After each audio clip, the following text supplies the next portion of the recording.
कहानी जापान में शुरू होती है, जहां 2 लाख से अधिक शक्तिशाली निंजा मौजूद हैं। वे साधारण लोगों की तरह दिखते हैं, लेकिन वास्तव में वे बेहद खतरनाक जीवन जीते हैं। सुजुकी एक निम्न स्तरीय निंजा है जो सामान्य समाज में एक पत्रिका संपादक के रूप में काम करते हुए घुल मिल जाती है। एक दिन उसे अचानक एक गुप्त संदेश मिलता है। वह जल्दी से एक लेखक को अलविदा कहती है और एक पुल की ओर दौड़ती है। जब वह पहुंचती है तो वह एक रूसी आदमी को देखती है जो निंजा का शिकार करने के लिए जाना जाता है। उसे खत्म करने का मिशन सौंपा गया है। आदमी सुजुकी पर गोली चलाता है, लेकिन वह तेजी से गोलियों से बच जाती है। वह पलटवार करते हुए अपनी एड़ी से उसे मारती है, जो तुरंत 2 तेज खंजरों में बदल जाती है।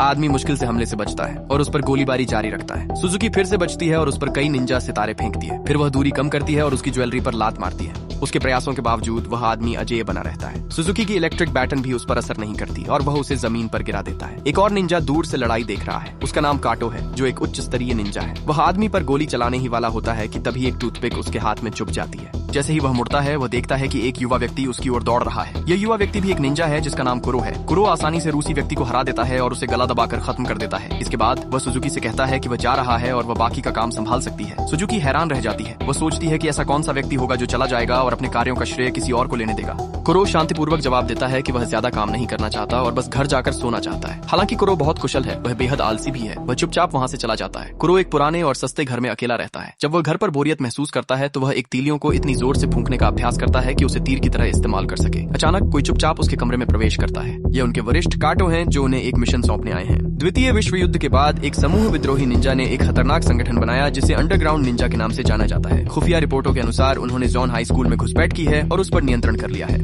स्कूल एक विशेष क्षेत्र में स्थित है जहाँ कभी परित्यक्त नातानो मिलिट्री स्कूल था। माना जाता है कि युद्ध के रहस्य अभी भी वहाँ छिपे हुए हैं। कुरो का मिशन है कि वह गुप्त रूप से जाकर समूह की असली योजनाओं का पता लगाए। उसकी मदद के लिए काटो कुरो को एक विशेष सूट देता है। यह सूट उसे गायब होने की अनुमति देता है, लेकिन केवल सतही स्तर पर। सूट का परीक्षण करते समय और समय बिताने की कोशिश करते हुए पड़ जाता है। अगले सुबह कुरो जुड़ान हाई स्कूल पहुंचता है। जब उसे पता चलता है कि उसे प्रवेश परीक्षा देनी होगी तो वह बेहद चिंतित हो जाता है। एक पल के लिए उसे लगता है कि यह सब परेशानी के लायक नहीं है। वह तय करता है कि उसे बस मिशन पूरा करना चाहिए और चले जाना चाहिए, लेकिन फिर काटो का डर उसे सताने लगता है। कुरो सोचने लगता है कि वह प्रवेश परीक्षा कैसे पास कर सकता है। अपनी थकी हुई लेकिन आकर्षक चेहरे के साथ कुरो जल्दी से नोगुची का ध्यान आकर्षित करता है, जो परीक्षा फिर से दे रहा है। कक्षा में प्रवेश करने के बाद कुरो अपना सिर नीचे रखता है, कमरे का चक्कर लगाता है और फिर नोगुची के बगल में बैठ जाता है। वह निश्चित है कि संगठन के सदस्यों ने पहले ही उसके आगमन की तैयारी कर ली है। उन्होंने फर्श पर बिखरे रंगीन चावल के दानों का उपयोग करके एक उत्तर कुंजी बनाई है। जैसे ही कुरो अपने उत्तर लिखना शुरू करता है, नोगुची अचानक चिल्ला उठता है। उसे लगता है कि चावल के दाने किसी प्रकार के कीड़े हैं।